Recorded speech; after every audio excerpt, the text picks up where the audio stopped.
प्रिय विद्यार्थियों, आज हम मनु स्मृति के प्रथम अध्याय में ही आगे अध्ययन करेंगे कि किस प्रकार वो महातेजस्वी जो ब्रह्मा जी हैं, उन ब्रह्मा जी ने इस संपूर्ण सृष्टि की रक्षा के लिए चारों वर्णों की व्यवस्था की, ब्राह्मण, क्षत्रिय, वैश्य, शूद्र और उनके लिए अलग अलग कर्मों की भी सृष्टि की। इसके विषय में द्वितीय अध्याय में और अधिक विस्तार से चर्चा की गई है। यहाँ पे हम थोड़ा संक्षेप में देखेंगे कि ब्राह्मण के कर्म क्या बताए। उसमें अध्यापन, अध्ययनम, जजनम, याजनम तथा दानम प्रतिग्रह्यम चैव ब्राह्मणानाम अकल्पयत। कि ब्राह्मण जो है उनके लिए अध्ययन, अध्यापन, यजन, याजन अर्थात पढ़ना पढ़ाना, यज्ञ करना कराना, दानम प्रतिग्रहम दान देना और लेना, इन सारे कर्मों को जो है ब्राह्मणों के लिए बताया गया है। कि ब्राह्मण का कार्य केवल अध्यापन कराना नहीं है, अपितु स्वयं भी अध्ययन करे, स्वाध्याय करे, अध्ययन करे और साथ ही साथ अध्यापन भी कार्य भी कराए, यज्ञ करवाए भी और स्वयं भी यज्ञ करे, दान दे और लेकिन खुद उसके लिए भी दान की व्यवस्था की गई है कि वो दान दे भी। साथ ही साथ इन सब कर्मों को ब्राह्मणों के लिए बताते हुए कह रहे हैं कि इन सब कर्मों को, ये जो कर्म है अध्ययन, अध्यापन, यजन, याजन, दान, प्रतिग्रह, ये ब्राह्मण के लिए मुख्य रूप से कर्म है।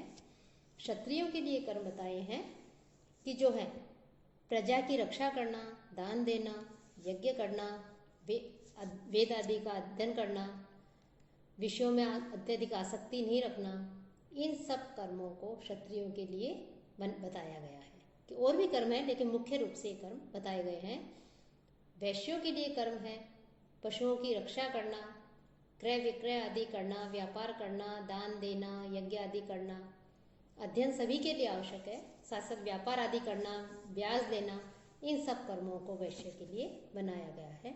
और जो शूद्र वर्ण है उसके लिए, क्योंकि कहा गया है कि जो विराट पुरुष है उसके मुख से जो है ब्राह्मण वर्ण की उत्पत्ति हुई है, भुजाओं से क्षत्रिय वर्ण की उत्पत्ति हुई है, उसके जो उरु हैं अर्थात जंघाएं हैं उससे वैश्य वर्ण की उत्पत्ति हुई है और पैरों से जो है शूद्र वर्ण की उत्पत्ति हुई है। कि मुख का कार्य बोलना है, इसलिए ब्राह्मण वर्ण का मुख्य कार्य अध्ययन, अध्यापन है। कि हम भुजाएं, हमारे जो हाथ हैं वो हमारे शरीर की रक्षा करती हैं, इसलिए क्षत्रियों के कंधों के ऊपर प्रजा की रक्षा करने का दायित्व है। कि हमारे जो उरु हैं, जो जंघाएं हैं, वो हमारे शरीर के भार को वहन करते हैं। उसी प्रकार से हमारे जो वैश्य वर्ण है वो हमारे पालन पोषण करते हैं, जिसके लिए कि वो व्यापार करते हैं, क्रय विक्रय करते हैं, पशुपालन आदि करते हैं, पशुओं की रक्षा आदि करते हैं, खेती आदि करते हैं, वो वैश्य के कर्म है। और पैरों को जो है बताया है कि इसके पैरों के अनुसार जो है शूद्र वर्ण जो है वो उसका कर्म है कि सारे वर्णों की वो सेवा करना। यहाँ वर्ण व्यवस्था थी, जाति व्यवस्था नहीं थी, कर्म के अनुसार वर्ण व्यवस्था होती थी कि व्यक्ति जो जिस प्रकार के कर्म करेगा वो उसी के अनुसार जो है उस वर्ण को प्राप्त हो जाएगा। एक ब्राह्मण का वर्ण का व्यक्ति जो है वो यदि निम्न वर्ण के कार्यों को करता है, दूसरे वर्ण के कार्यों को करता है तो उसी वर्ण के का कहलाता है। लेकिन यदि एक निम्न वर्ण का व्यक्ति यदि उच्च वर्ण के कार्यों को करता है तो वो उच्च वर्ण का हो सकता है। तो इस प्रकार से ये जो धीरे धीरे वर्ण व्यवस्था जाति व्यवस्था में परिवर्तित होती गई, उसमें बहुत सी विषमताएं आती गई। ये एक अलग विवाद का विषय है, लेकिन मुख्य रूप से तो जो है ये इन चारों वर्णों के जो है वो कर्म बताए गए हैं। और ये सब जो है कर्म के अनुसार ही जो है वर्ण व्यवस्था थी, वैदिक काल में भी और इस समय में। साथ ही साथ चूंकि मुख जो है वो सबसे अधिक श्रेष्ठ होता है, कि विराट पुरुष के मुख से जो है उत्पन्न हुए हैं सभी ब्राह्मण वर्ण, तो ब्रह्मा जी जो है उन्होंने मुख को सबसे अधिक श्रेष्ठ माना है और पुरुष को अन्य जीवों से श्रेष्ठ बताया गया है। उसमें भी पुरुष के जो नाभि के ऊपर का भाग है उसको पवित्र बताया गया है, और नाभि के ऊपर से भी पवित्र जो भाग है वो मुख कहलाता है, उस मुख को अधिक पवित्र बताया गया है। और जो ब्राह्मण है वो मुख से उत्पन्न होने वाले हैं, तो क्षत्रिय आदि जो 3 वर्ण हैं उनकी अपेक्षा ब्राह्मण जो है उनको सबसे अधिक श्रेष्ठ कहा गया है। वेद को धारण करने से धर्मानुसार ब्राह्मण की संपूर्ण सृष्टि का स्वामी तथा श्रेष्ठ कहा जाता है। और स्वयंभू ब्रह्मा थे, उन ब्रह्मा जी ने हव्य अर्थात देवताओं के जो भाग होता है वो और कव्य पितरों का अन्न का भाग उसको पहुंचाने के लिए संपूर्ण सृष्टि की रक्षा के लिए तपस्या करके सर्वप्रथम ब्राह्मण के ही अपने मुख से उत्पन्न किया था। उस मुख से ही देवता लोग जो है हव्य को ग्रहण करते हैं, पितरों को जहाँ अर्पित करते हैं भोजन आदि, वो कव्य कहलाता है। उस पितर लोग कव्य को ग्रहण करते हैं, उसे का भोजन करते हैं, उसको ग्रहण करते हैं। जो पंच महाभूत हैं पृथ्वी, जल, तेज, वायु, आकाश, इनमें जो है प्राणी अर्थात प्राणधारी जो जीव है वो श्रेष्ठ है। और प्राणियों में जो बुद्धिजीवी है उन बुद्धिजीवियों में भी अर्थात बुद्धि से काम करने वाले जो जीव हैं उनमें जो है बुद्धिजीवी श्रेष्ठ है और बुद्धिजीवियों में भी मनुष्य श्रेष्ठ माना गया है। और जो मनुष्य है उसमें भी ब्राह्मण वर्ण को सबसे अधिक श्रेष्ठ माना गया है।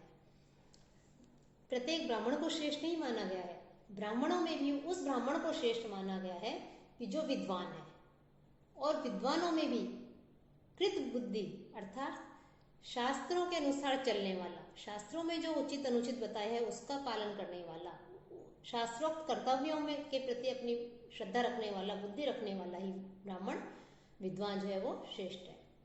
और जो शास्त्रोक्त कर्तव्यों में बुद्धि रखने वाला जो विद्वान है उनमें भी जो अनुष्ठान अर्थात शास्त्रोक्त कर्तव्यों के अनुसार आचरण करने वाला अत्यधिक श्रेष्ठ है। और उनमें भी जो है ब्रह्मज्ञानी सबसे अधिक श्रेष्ठ बताया गया है। तो इस प्रकार से जो है ब्राह्मण वर्ण अन्य वर्णों के कर्तव्य बताए हैं, ब्राह्मण को भी बताए हैं, लेकिन ब्राह्मण चूंकि मुख से उत्पन्न हुआ है तो जो श्रेष्ठ ब्राह्मण है, विद्वान ब्राह्मण है, उसकी यहाँ पर प्रशंसा की गई है।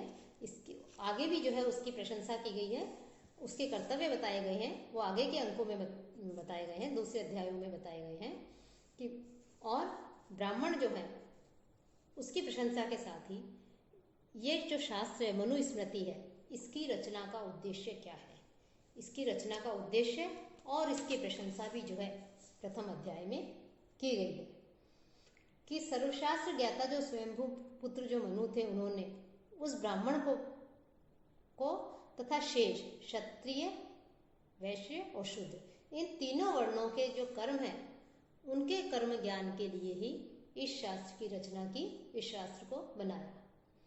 और इस शास्त्र को पढ़ने का जो अधिकारी है, इस शास्त्र को पढ़ने का अधिकारी को के विषय में भी बताया है कि इस शास्त्र को का जो है कौन अध्ययन कर सकता है, कौन इसका अधिकारी है। कि विद्वान ब्राह्मण जो है वो इसका अध्ययन कर सकता है, अधिकारी जो है वो इसका अध्ययन कर सकता है। और इस शास्त्र के अध्ययन का फल क्या होता है कि इस शास्त्र के अध्ययन करने से मानसिक, वाचिक और कायिक, मनसा वाचा कर्मणा जो दोष हैं उन दोषों से व्यक्ति मुक्त हो जाता है, उन दोषों के प्रति व्यक्ति लिप्त नहीं होता, अर्थात उन दोषों से मुक्त इस शास्त्र को पढ़ने से, इस शास्त्र का अध्ययन करने से कर्तव्य का बोध हो जाता है, तो उन सारे दोषों को से जो है वो मुक्त हो जाता है, रहित हो जाता है। साथ ही साथ इस शास्त्र को बुद्धिवर्धक, आयुवर्धक और मोक्ष का साधक भी बताया गया है। और इसमें संपूर्ण धर्म, कर्मों के गुण, दोष, चारों वर्णों के सनातन आचार आदि भी बताए गए हैं। यहाँ पर जो है आज इस ग्रंथ में प्रथम अध्याय में ही कहा गया है कि इस मनुस्मृति में जो है आचार को ही प्रधान बताया गया है, आचार को ही श्रेष्ठ धर्म बताया गया है। आचार्य है परमो धर्म है कि आचार जो स्मृतियों और वेदों में जो कहा गया है वो आचार ही सर्वश्रेष्ठ धर्म है। इसलिए इस आचार का जो है हमें आचार का पालन करना चाहिए, आचरण का पालन करना चाहिए, धर्म का पालन करना चाहिए। आचार भ्रष्ट जो ब्राह्मण है उसे वेद के फल को प्राप्त नहीं करता और आचारवान जो है वो संपूर्ण वेदोक्त फल का भागी होता है। इसीलिए जो महर्षि हैं उन महर्षियों ने तपस्या का जो श्रेष्ठ जो मूल है आचार है उसको ग्रहण करके उसकी प्रशंसा की गई है, उसके अनुसार इसमें बताया गया है। तो संसार प्रथम अध्याय का जो विषय संसार की उत्पत्ति है इसके विषय में बताया है। आगे जो है उसमें द्वितीय अध्याय में संस्कार आदि विधि, ब्रह्मचर्य आश्रम आदि इन सब के विषय में बताएंगे, विवाह के लक्षण के विषय में बताएंगे। तो प्रथम अध्याय के अंत में जो है केवल इनका बताया गया है कि आगे हम किस किस के विषय में अध्ययन कर आगे हम किस किस के विषय में वर्णन करेंगे, किस किस के विषय में जो है बताया जाएगा। तो विवाह आदि जो है उसके विषय में बताया जाएगा। ब्रह्मचर्य गृहस्थ आदि के जो नियम हैं उनका वर्णन जो है आगे के अध्यायों में किया जाएगा, ये बताया गया है। और वर्णानुसार 3 प्रकार के उत्तम, मध्यम और अधम, ये 3 प्रकार की सांसारिक गति है बताई गई है। मोक्षदायक जो है वो आत्मज्ञान जो है वो मोक्षदायक है, और विहित और निषिद्ध जो कर्म है कि क्या विहित है और क्या निषिद्ध है, इन कर्मों के गुण दोषों के विषय में भी इस शास्त्र में बताया गया है। तो इस प्रकार से भृगु मुनि जो है वो मनु का आदेश प्राप्त करके महर्षियों से कहते हैं कि पूर्व काल में भगवान मनु ने इस शास्त्र को जो मुझे बताया था, जैसा मुझे कहा था वैसा का वैसा ही आप लोगों को भी जो है मैं शास्त्र के विषय में बताऊंगा। तो इस प्रकार से इस प्रथम अध्याय में एक के संसार उत्पत्ति के साथ साथ वर्ण जो है 4 वर्णों के विषय में, उनके कर्मों के विषय में आगे के अध्यायों में बताया जाएगा। इसके विषय में जो है इसमें चर्चा की गई है, इसके विषय में इसमें बताया गया है।